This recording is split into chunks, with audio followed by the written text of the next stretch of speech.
Alright, I'm back again with another collection update. A quick one this time.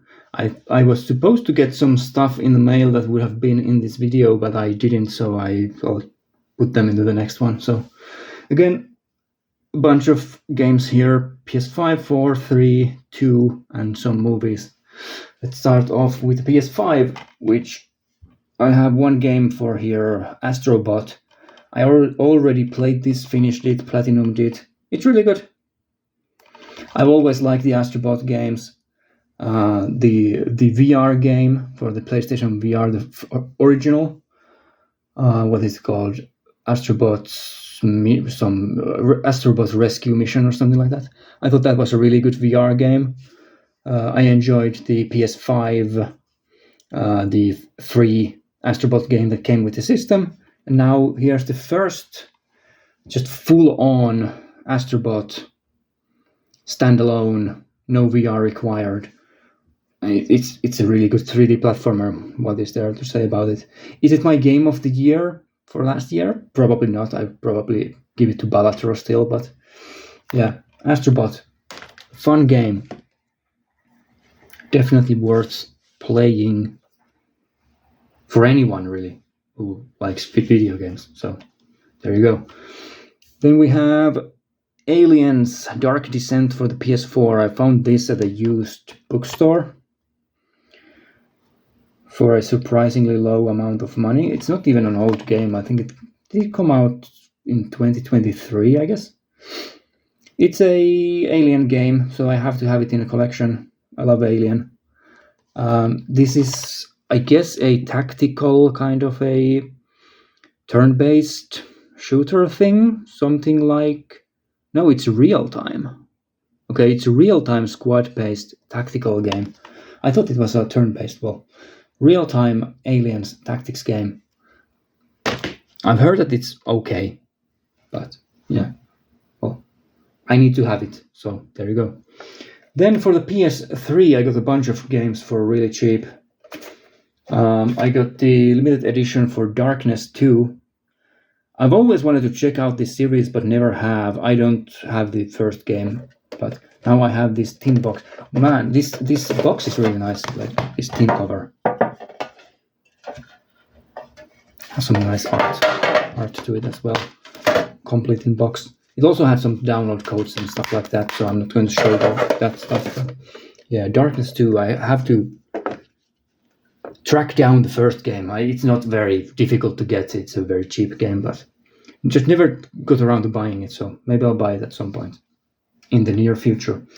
Then I got Everybody's Golf World Tour.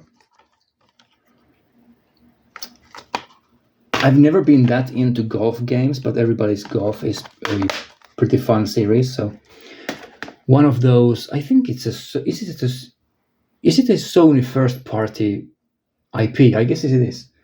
Has been gone for a long time. I guess there was a VR game for that on the PS4. I don't think I have that one. Well, Everybody's Golf, fun game series, so had to pick it up, saw it for cheap. And then I got the Ghostbusters, the video game for the PS3. This is the original release for this game. Why are you not in focus? There you go. There is also a PS4 version of, I think it's the same game. I don't have that one, but I always like to get the original if possible. And then also the new one. And then play the new one and put both of them on my shelf. So I'm weird that way, right? So the PS2, two games that I've been eyeing for a long time. First up, we have Ridge Racer 5. Again, these are all complete in box. I only buy complete in box games, usually, unless it's really something special. If I run into a boxed copy of Tron Bonne for the PS1 at a flea market for like €5, I'll pick it up, because even without the manuals, it's worth like €150, probably even more at this point. So yeah. Just these basic games, I always go for the complete in box, also in pretty good condition copies. And then I'm really glad to scratch this off my buy list. because I've held this game in my hand at least 3 or 4 times, but I've never bought it because it was either in really bad condition or missing the manual. So I finally got a copy of Extermination, which is a game by Deep Space. And well, the reason why I especially want this game into the collection is because Swery65, the guy who developed Deadly Premonition, he's one of the people who are behind this one. So this is an early Swery game. I've heard some mixed things about this game, but that's every game that Swery has ever worked on is mixed. Right, so that's the video games for this one. Then I have some Blu-ray here. First up, I did the Criterion Collection video a couple of weeks ago, and I forgot one. So this is again, for those who haven't watched my videos before, if I do a collection update video and I've just recently gone through some part of my collection, whether it's movies or games, I usually forget something. I'll put it into the next one of these short ones. So I forgot that I have Kagemusha by Akira Kurosawa. I'm pretty sure this was not a part of the video. 3-hour-long samurai epic. This was on a different shelf than I have all my other Criterion stuff on. I don't know why, but hey, there it was. So Kagemusha, I do have that one. It's not a new pickup. I've had it for months and months. Still haven't watched it. Then I picked up one Arrow Films Blu-ray that I've never had before. This is Death Smiles on a Murderer by Joe D'Amato, a legendary Italian director. The guy directed Anthropophagus, the cannibal movie, which is a very notorious Italian cannibal movie. So Death Smiles on a Murderer, some kind of a surprise murder mystery movie. And then I got here January's Radiance Films releases. I wish I could have included February's into this one, but I still haven't got the package. So in January, I got 3 releases by Radiance. This is Il Posto and I Fidanzati. Il Posto and I Fidanzati. 2 movies by Ermanno Olmi. Very well regarded Italian director. 60s movies. Haven't watched either one. I'll have to get to it quite soon.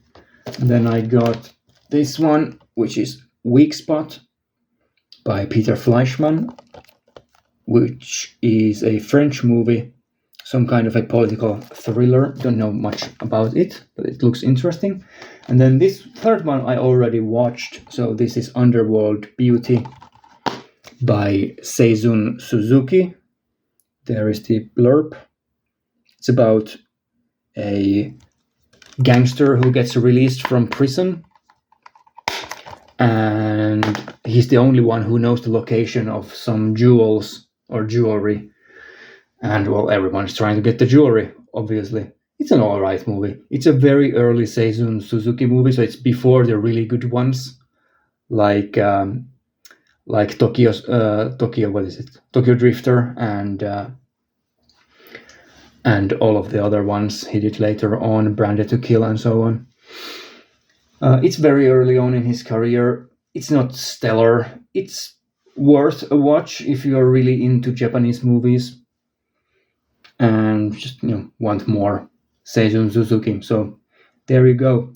That's the pickups for this video.